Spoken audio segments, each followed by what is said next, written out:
Hello SSC ২৬, এখন তোমাদের ঢাকা বোর্ডের সমাধান দেওয়া হবে। তো ঢাকা বোর্ডের সমাধানগুলো আমরা দেখিনি। চলো, ১ নাম্বার, সমকোণী ত্রিভুজের সূক্ষ্মদ্বয়ের পার্থক্য ১৬ হলে ক্ষুদ্রতম কোণটি কত? ক সঠিক উত্তর ক হবে ৩৭ ডিগ্রি। ২ নাম্বার সঠিক উত্তর খ ৭। ৩ নাম্বার প্রশ্নের উত্তর ৬। ৪ নাম্বার প্রশ্নের উত্তর সমদ্বিবাহু।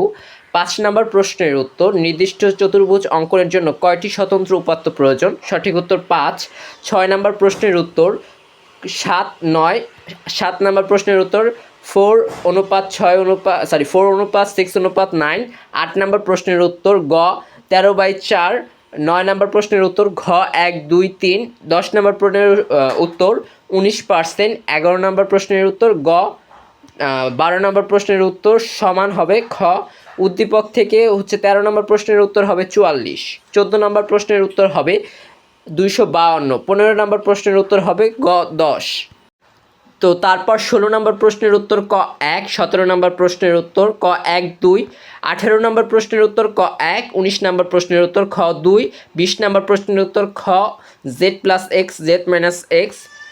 তারপর ২১ নম্বর প্রশ্নের উত্তর গ 8√3। ২২ নম্বর প্রশ্নের উত্তর ক ৩।